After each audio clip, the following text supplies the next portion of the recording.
एक बूढ़ी दादी थी। वो अस्वस्थ थी। तभी उनका नाती उनके पास जाता है और वो अपनी दादी के पैर दबाने लगता है। पैर दबाते दबाते वो अचानक अपनी दादी से कहता है, दादी कोई कहानी सुनाओ ना।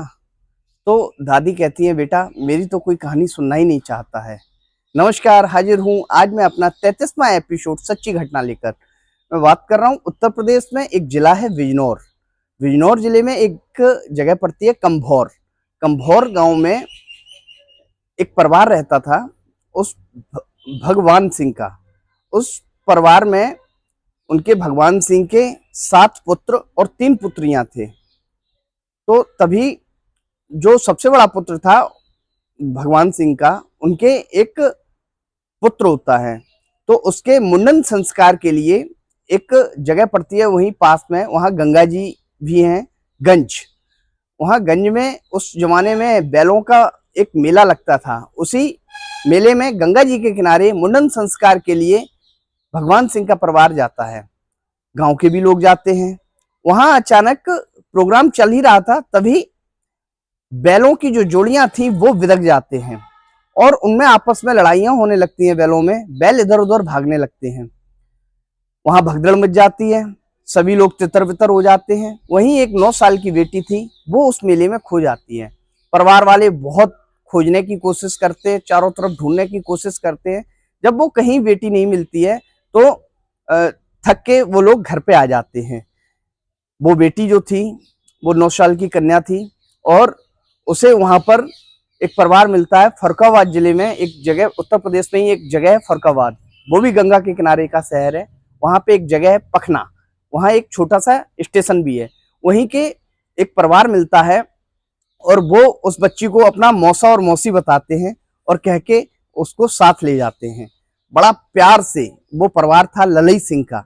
ललई सिंह उस बेटी को अपनी बेटी की तरह रखते हैं, बहुत प्यार से उसका लालन पालन करते हैं। उसके बाद में वो उसकी अमन सिंह से शादी करा देते हैं। अमन सिंह से शादी होने के बाद उनके 3 पुत्र और 2 पुत्रियां होती हैं। सब कुछ ठीक चल रहा था, तभी अभी अचानक कुछ दिनों पहले वो दादी बन गई थी। वो जो कन्या 9 साल की थी, वो अपने यानी ललई सिंह के परिवार को ही अपना माता पिता जान के और साथ रहती थी। लेकिन वो बीच बीच में एक बार उन्होंने अपने पति से भी कहा और पिता ललई सिंह से भी कहा कि हमें अपने घर पे थोड़ा घर वालों को दिखवा दीजिए, घर पे भेज दीजिए। लेकिन इस बात को वो लोग ना पीछे हटते थे, क्योंकि उन्हें डर लगता था एक किसी चीज का। ऐसा ही चलता रहा। अचानक अभी उनकी वृद्धावस्था में तबीयत खराब होती है, तो उनका जो पुत्र था वो उनके पास जाता है और कहानी सुनाने की कहता है। तभी दादी अपने बचपन की कहानी सुनाने लगती हैं कि मैं 9 साल की थी, गंज में एक मेला लगा हुआ था, वहां बैल बिदक जाते हैं और मेरा परिवार बिछड़ जाता है और हम तभी से गुमनामी की जिंदगी तो नहीं जी रहे हैं, बल्कि माँ बाप का प्यार तो मिला, लेकिन ओरिजिनल माँ बाप परिवार गांव नहीं मिला। तभी जो वो पौत्र था वो गूगल पे सर्च करता है बिजनौर के कंभौर गांव, और अचानक 2 दिन पहले वहां पहुंच जाता है। पहुंचने के बाद में वो वहां जो परिवार दादी ने जैसा बताया था, वहां उस परिवार से मिलता है। जगदीश के भाई का नाम जगदीश था। तो जगदीश ने जब अपनी बहन की याद ताजा हुई, जब उस पौत्र ने दादी के ने बताया उनको पूरी बात की ऐसे ऐसे हमारी वो दादी हैं, तो जगदीश ने फोन पे बात की। फोन पे बात करते करते दोनों आपस में बहुत देर तक बात करते हैं और रोते हैं। तभी जगदीश और उनका परिवार आता है कंभौर से और पखना आने के बाद अपनी बहन को लेके जाता है और बताता है, मेरे 60 साल से राखी नहीं बंधी है इस बहन के हाथ से, मैं 60 साल बाद आज अपनी बहन से राखी बंधवाऊंगा। परिवार इतना खुश होता है कंभौर में। वहां दादी को देखने के लिए गांव ही नहीं बल्कि और पास क्षेत्र के लोग आ जाते हैं।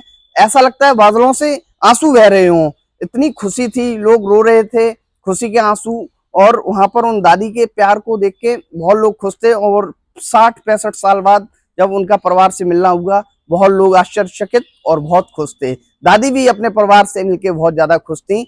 और अभी दादी के परिवार में उनके जो 7 भाई थे, जिसमें से 6 भाई उनके खत्म हो चुके हैं, बाकी का एक भाई बचा हुआ है जगदीश, जो कि बहुत खुश है इस समय अपनी बहन को पाके। मेरा इस कहानी को सुनाने का उद्देश्य किसी के दिल को ठेस पहुंचाना नहीं, बल्कि समाज में जागरूकता लाना है। जय हिंद।